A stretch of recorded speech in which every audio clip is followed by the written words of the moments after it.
तो हम इस टॉपिक को, जिसको कि आपने देखा कि स्प्रिंग 13 में पेपर में आया कि डिफरेंस बता दीजिए कि क्या फ़र्क है change in quantity demanded and change in demand में, डायग्राम की मदद से हल करें। और हमने कहा कि इस टॉपिक को हम जनरली कहते हैं डिटर्मिनेंट्स ऑफ डिमांड, और इसके दो हिस्से होते हैं। एक हिस्से को चेंज इन क्वांटिटी डिमांडेड कहा जाता है और दूसरे हिस्से को चेंज इन डिमांड कहा जाता है। जहाँ तक ताल्लुक है चेंज इन क्वांटिटी डिमांडेड का, ये सिर्फ एक वेरिएबल पे बेस करती है और उसको हम कहते हैं प्राइस, यानी प्राइस ऑफ प्रोडक्ट। इसके अंदर एक ही फैक्टर आता है जिसको हम कहते हैं प्राइस ऑफ प्रोडक्ट। तो हम इसको यूँ डील करते हैं कि पहली बात, दिस चेंज इज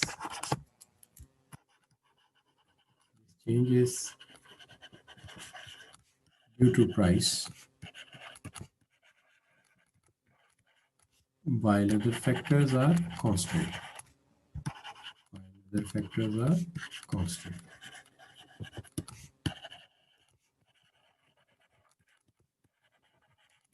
यानी सिर्फ प्राइस वेरिएबल है और बाकी सारे कांस्टेंट हैं, चाहे वो टेस्ट है, चाहे वो वेदर है। और आपने assumptions of the law of demand में कल देखा था इस बात को।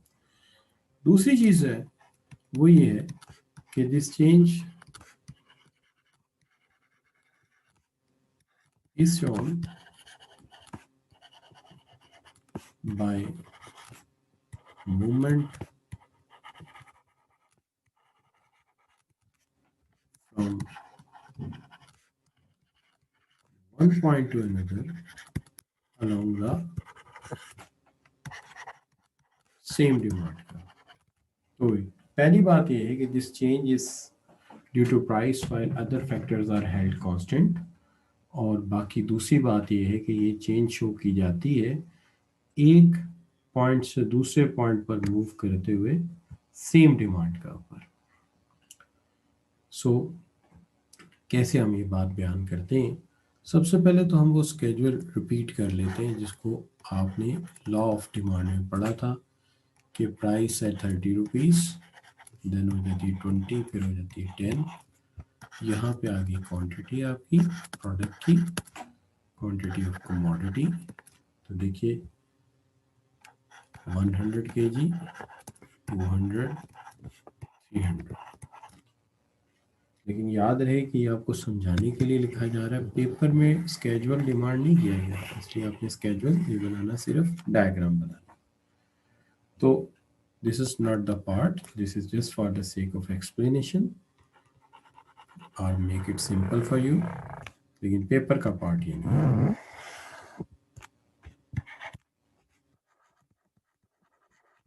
क्वांटिटी है, यहाँ पे प्राइस है। देखिए price 10, 20 and 30, quantity 100 and 300. So 30 with 100 point is A, 20 with 200 point is B, 10 with 300 point is C। तो एक्चुअल सेंस में देखा जाए तो हमने लॉ ऑफ डिमांड अब सही तरह से समझा है कि क्या चीज़ें हैं जो other things remain the same है। आज उन पर हम बात करेंगे।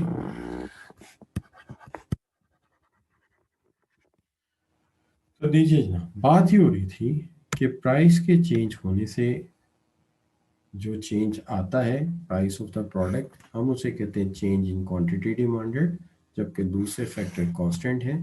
और एक बात इंपॉर्टेंट ये है कि ये शो किया जाता है by movement from one point to another along same demand curve, उसी डिमांड कर्व के एक पॉइंट से दूसरे पॉइंट पे। मिसाल, प्राइस कम हो गई जी, प्राइस हो गई 20 से 10, डिमांड हो गई 200 से 300, हम आगे बी से सी पे, उसी डिमांड कर्व के एक पॉइंट से दूसरे पे चले गए, नए डिमांड कर्व पे तो नहीं गए, लिहाजा this is called extension in demand. दूसरी तरफ अगर बिल फर्स्ट प्राइस ज्यादा हो गई तो प्राइस ज्यादा होने की सूरत में हम 20 से 30 पे चले गए, प्राइस बढ़ गई, क्वांटिटी कम हो गई 200 से 100, हम पॉइंट बी से ए पे चले गए, हमने इसे क्या कहा, ये क्या है, कॉन्ट्रैक्शन। तो देखिए दोनों दफा प्राइस के कम होने से क्वांटिटी बढ़ी, हम बी से सी पे गए, प्राइस के बढ़ने से क्वांटिटी कम होगी, हम बी से ए पे आ गए, तीनों पॉइंट एक ही डिमांड कर्व पे हैं, लिहाजा this is called movement along the demand curve, this is called movement along the demand curve. यानी हम एक ही डिमांड कर्व के एक पॉइंट से दूसरे पॉइंट पर मूव करके इसे जाहिर कर रहे हैं, कोई नए कर्व पे नहीं जा रहे। तो this is called movement along the demand curve and called change in quantity demanded, and this is always due to change in the price of product, change in the price of the product। तो पहली बात तो ये हो गई। दूसरी चीज आ गई चेंज इन डिमांड। सवाल ये है चेंज इन डिमांड जो है वो इससे किस तरह मुख्तलिफ है। असल में चेंज इन डिमांड प्राइस की वजह से नहीं होती, प्रोडक्ट की प्राइस की वजह से नहीं होती। Change in demand is not due to price, it is due to other factors।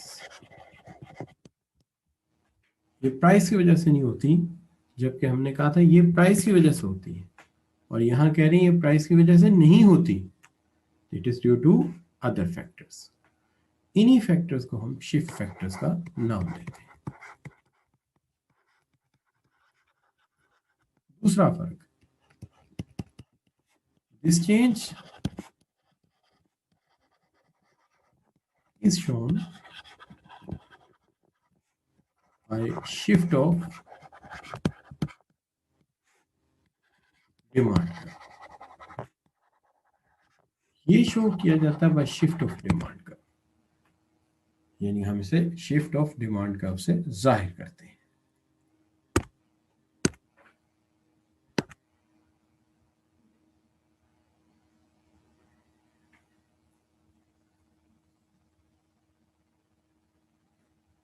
ठीक हो गई जी बात। अच्छा, अपनी तरफ से मैं काफी लाउडर बोल रहा हूँ, माइक मेरे सामने है, आप अपनी डिवाइस का स्पीकर भी थोड़ा सा ऊंचा कीजिए।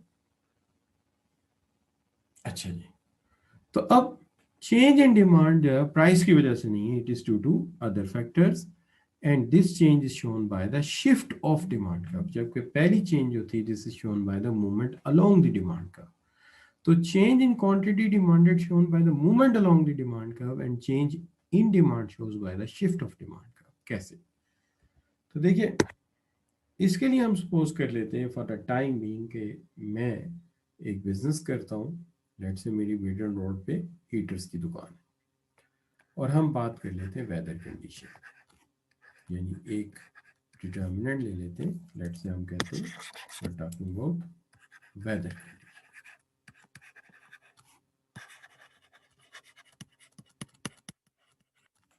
सपोज कीजिए कि मेरी एक हीटर्स की दुकान है, मैं सेलमैन हूँ, या मेरी शॉप है, मैं am owner of the shop where I am selling heaters. तो हीटर की प्राइस है 5000।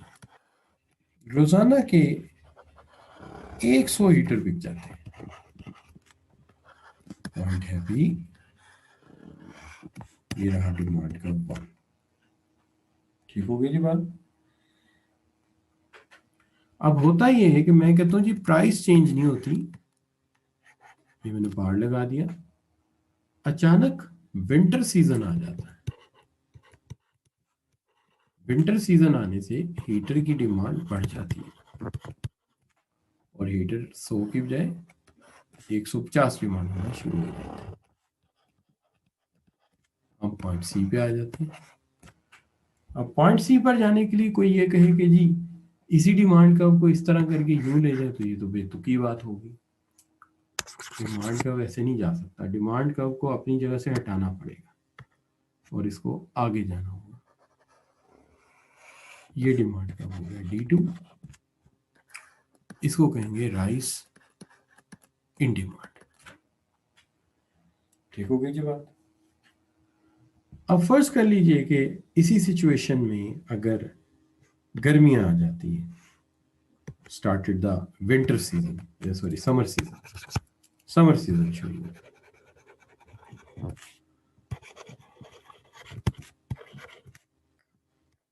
अब हीटर बिकने कम हो जाएंगे गालिबन 50। सिर्फ वो लोग जिन्होंने घर नया बनाया, फिक्सर लगवा रहे, कहते हैं चलो यार घर बन रहा है, एक दफ़ा हीटर लगवा लें, वो खरीद लें गर्मियों में। और ये आ गया आपका डिमांड का D0।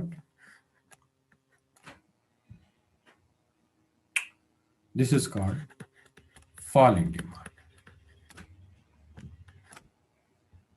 तो आपने देखा कि अगर प्राइस चेंज ना हो तो वेरिएबल एक्स एक्सिस पे चेंज होगा, लिहाजा वो इसके पॉइंट को आगे पीछे कर देगा, जिसकी वजह से हमें या तो कर्व को राइटवर्ड मूव करना पड़ेगा या कर्व को लेफ्टवर्ड मूव करना पड़ेगा।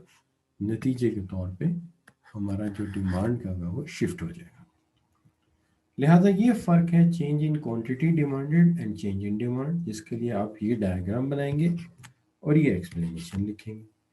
इसी तरह चेंज इन डिमांड के लिए ये वाला डायग्राम बनाएंगे, वेदर की एग्जांपल दे सकते हैं आप, और ये वाली एक्सप्लेनेशन आप लिखेंगे। ठीक है जी। हाँ बताइए, आप बताएंगे किस तरह आप बी से सी पे गए, जैसे मैंने ज़बानी बताया, लेकिन आपको ये लिख के बताना है।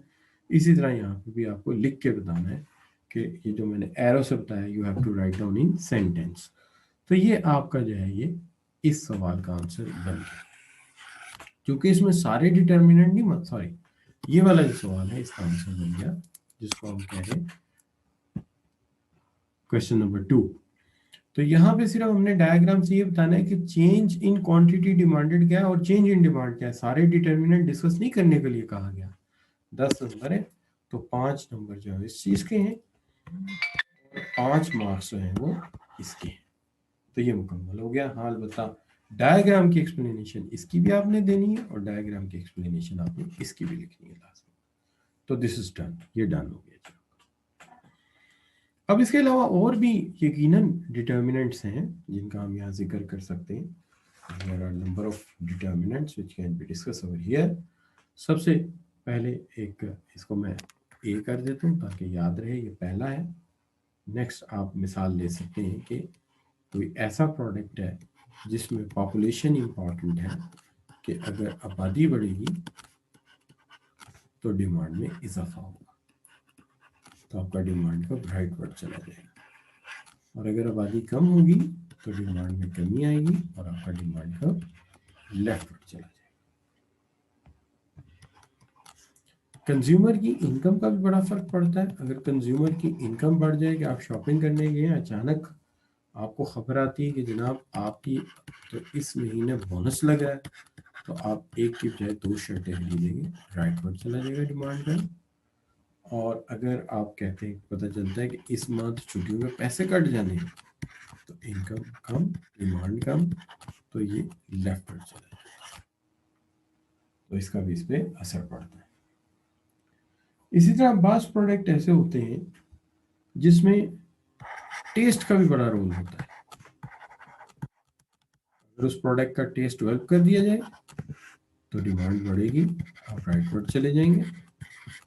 अगर उसका टेस्ट डेवलप नहीं हुआ या कम हो गया है तो आप लेफ्टवर्ड चले जाएंगे। ठीक है जी। इसी तरह इसके अंदर जो है वो कस्टम और फैशन का भी बड़ा रोल होता है कि अगर फर्ज कीजिए किसी चीज़ का रिवाज आ जाता है, कोई कस्टम आ जाता है या फैशन आ जाता है, तो फैशन आ जाने से डिमांड बढ़ेगी, राइटवर्ड चले जाएंगे, फैशन चला जाएगा, डिमांड कम हो जाएगी, हम लेफ्टवर्ड चले जाएंगे। तो ये भी इंपॉर्टेंट फैक्टर है। कितने हो गए? 1 2 3 4 5, कम से कम 6 याद कर लेने चाहिए, इससे ज़्यादा डिमांड आमतौर पे नहीं किए जाते। मैं ये नहीं कहता सिर्फ यही है, बाज़ प्रोडक्ट्स ऐसे हैं जिनके हैबिट्स का काम है, जैसे स्मोकिंग वगैरह, तो उसके अंदर आप सिंपल लॉजिक ये दे सकते हैं, अगर हैबिट्स बढ़ाएंगे तो डिमांड बढ़ेगी, राइटवर्ड चले जाएंगे। हैबिट्स नहीं डेवलप होंगी, लेफ्टवर्ड आ जाएंगे। तो एक बड़ा इंपॉर्टेंट इसके अंदर फैक्टर है जिसको मैं जी फैक्टर कहता हूँ। This is called prices of the related goods. Prices of related goods, इसको बड़े एहतमाम के साथ स्टूडेंट सुनते हैं क्योंकि उनके नज़दीक बड़ा अहम टॉपिक होता है। आमतौर पे इस पे एमसीक्यूज बहुत ज़्यादा बनते हैं और आपने आज देखा भी होगा कि कुछ रिलेटेड एमसीक्यूज मैंने बहुत ज़्यादा डिस्कस किए हैं अपनी प्रैक्टिस में भी। तो आप देखेंगे कि इसकी दो मेजर एग्जाम हैं। एक जो है सिर्फ प्राइस ऑफ रिलेटेड गुड्स, यानी कि आप ये कह सकते हैं कि डिटर्मिनेंट्स में जहाँ मैं बात कर रहा हूँ, क्या जी, सातवें डिटर्मिनेंट की। तो दो तरह की रिलेटेड गुड्स हैं, एक होती है सब्स्टिट्यूट और एक होती है कॉम्प्लीमेंट। सब्स्टिट्यूट आमतौर पे एक दूसरे का अल्टरनेट होते हैं। जैसे मिसाल के तौर पे फर्ज कीजिए कि मैं चाय का सेलर हूँ, ठीक है जी, या मैं चाय का खरीदार हूँ, let's say consumer of T, मैं टी का कंज्यूमर हूँ। तो प्राइस ऑफ टी चेंज नहीं हुई, लेकिन प्राइस ऑफ कॉफी कम हो गई। यानी अल्टरनेट गुड मैंने ली है कॉफी, मेरा प्रोडक्ट नहीं है। तो प्रोडक्ट टी की प्राइस फिक्स है लेकिन कॉफी की प्राइस कम हो जाती है, तो लोग कॉफी ज्यादा डिमांड करते हैं। जब लोग कॉफी ज्यादा डिमांड करेंगे तो अल्टीमेटली टी की डिमांड है वो कम हो जाएगी।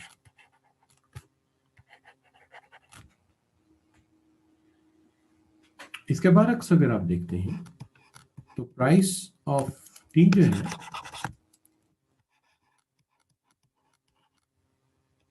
वो चेंज नहीं होती, price of coffee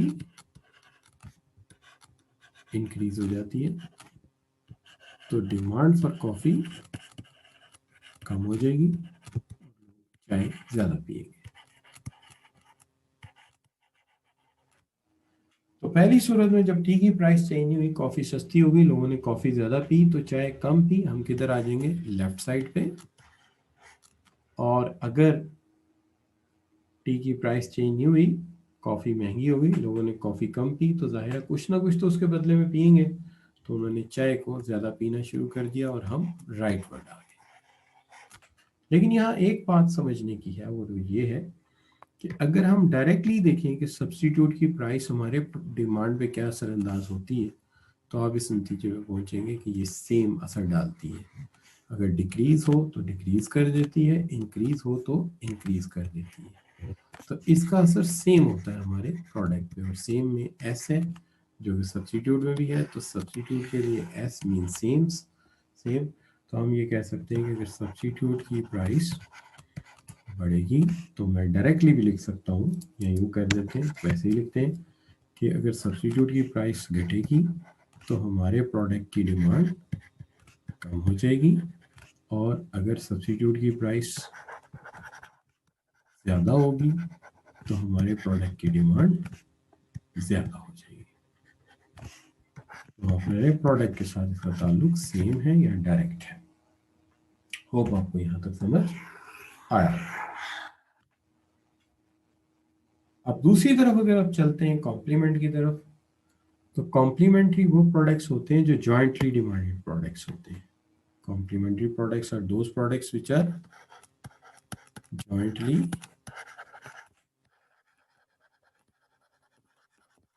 demanded products. तो जॉइंटली डिमांडेड प्रोडक्ट्स हैं, इसके लिए हम कोई एग्जांपल ले लेते हैं। जैसे कि हम कोई ऐसी एग्जांपल ले लेते हैं जो आम जिंदगी में बड़ी कॉमन इस्तेमाल होती है। जैसे आपने देखा होगा कि हम जो है वो अक्सर बैडमिंटन खेलते हैं जिसके अंदर रैकेट एंड शटल का इस्तेमाल हम करते हैं। शटल मतलब वो जो जिसको आप पंजाबी में कहते हैं, उर्दू में बल्कि कहते हैं कि जिसकी चिड़िया, तो हम शटल यूज़ करते हैं।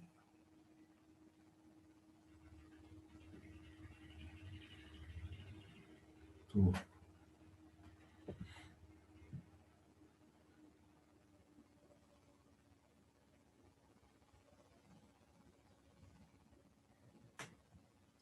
हम दो प्रोडक्ट ले लेते हैं, एक ले लेते हैं हम रैकेट्स और एक हम ले लेते हैं शटल। ये हमेशा इकट्ठे ही डिमांड होते हैं। फर्ज कीजिए हम शटल के खरीदार होते हैं, ठीक है जी, हमारा प्रोडक्ट शटल है इसमें। तो हम कहते हैं जी प्राइस ऑफ रैकेट्स ज़्यादा हो गई, प्राइस ऑफ रैकेट्स ज़्यादा हो गई। तो प्राइस ऑफ रैकेट ज़्यादा होने से, ठीक है, हम पहले तो ये सपोज करें ना, मैं साथ ही लिख दूँगा हमारी शटल की प्राइस सेम है लेकिन प्राइस ऑफ रैकेट जो है वो ज़्यादा हो गई। तो लोग रैकेट जो है वो कम खरीद रहे हैं।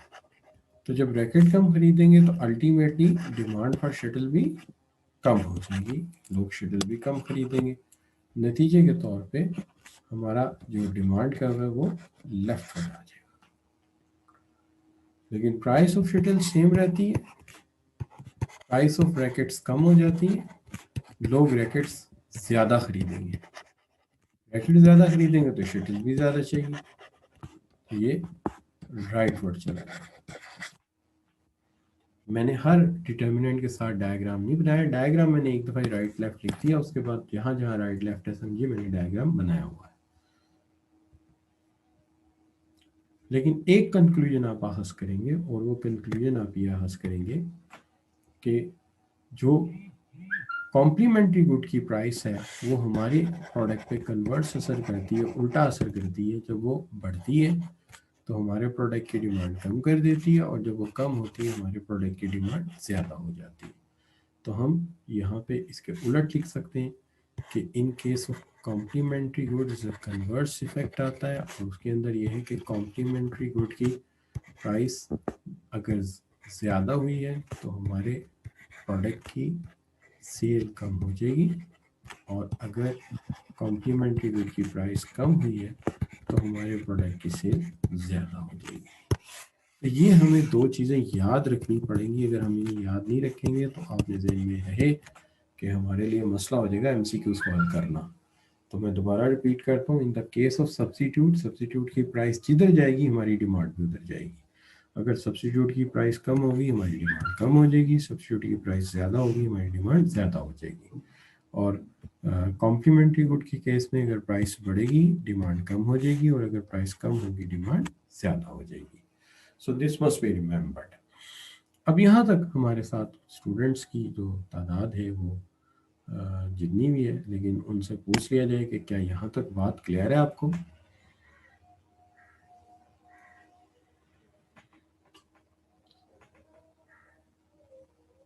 साकिब कह रहे हैं ठीक है, ठीक है जी। कदीर भी कह रहे हैं ठीक है, हमजा कह रहे हैं 100%, महरीन कह रही हैं यस सर। और कोई बच्चा? मोहम्मद उमैर कह रहे हैं ठीक है, फारूक कह रहे हैं ठीक है, बिल्कुल सही हो गया बच्चा। आसिफ भी कह रहे हैं ठीक है, गुड हो गया जी, ये तो बड़ी अच्छी बात होगी, तमाम बच्चों को ये बात क्लियर हो गई है। तो अब बच्चों बात हम यहाँ से शुरू करेंगे कि आप अगर अपनी असाइनमेंट पे जाएं तो ये सवाल तो हमारा आंसर हो गया था, लेकिन यहाँ पे है list 4 factor which are responsible for change in demand. तो चेंज इन डिमांड के 4 फैक्टर आपने लिखने हैं। तो वो 4 फैक्टर कैसे लिखेंगे आप? चेंज इन डिमांड हमने इधर लिखी है ना, ये रही। तो इसके फैक्टर्स में कौन कौन से फैक्टर लिख सकते हैं? शाबाश। हमने सबसे पहला फैक्टर कौन सा लिया है? वेदर। एक वेदर ले लेते हैं, ठीक है जी। दूसरा पॉपुलेशन गिनवा देते हैं, तीसरा इनकम गिनवा देते हैं, चौथा हम जो है टेस्ट गिनवा देते हैं, ठीक है जी। और 4 ही काफ़ी, क्या ख्याल है? तो इसको उन्होंने 4 मांगे, 4 हो गए, ठीक है जी। अच्छा, इसी तरह देखिए यहाँ पे explain any 4 factor on the account of demand of a product में change even its price remain same. तो इसे 4 फैक्टर एक्सप्लेन कर दीजिए। तो 4 फैक्टर, इसका मतलब है ये सवाल जो है ये बॉटम 12 का ये क्वेश्चन बैंक से पकड़ा हुआ है इन्होंने, और ये जनाब ये वही सवाल है, इसमें कोई फ़र्क नहीं है। तो यहाँ पे आके डिमांड के हवाले से हम काफ़ी हद तक बात को समझ गए हैं। ठीक हो गई जी बात। तो we have understood what is the demand factor, what are determinants of demand. तो डिटर्मिनेंट्स ऑफ डिमांड हमें समझ आ गए।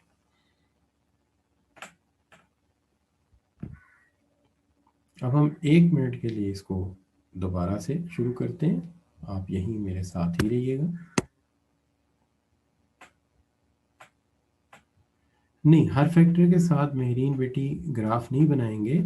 उसकी वजह ये है कि आम तौर पे ग्राफ एक ही बनाया जाता है और हर फैक्टर को हमने लिस्ट करना है, बल्कि अगर डायग्राम ना कहा जाए डायग्राम नहीं बनाते, वरना एग्जामिनर ऑब्जेक्शन करता है कि मैंने 4 मार्क्स के लिए 4 फैक्टर पूछे थे और आपने अपना वक्त ज़ाया कर दिया। तो टाइम ज़ाया नहीं करना होता पेपर में, डायग्राम कहा जाए तो बनाना है, वरना फैक्टर पूछे तो फैक्टर ही बताने हैं और कोई चीज़ नहीं बतानी है आपने। ठीक है, डायग्राम बनती है जब कम से कम कहा जाए, पहली बात तो कहा जाए, दूसरी बात यह है कि जब आपको नजर आए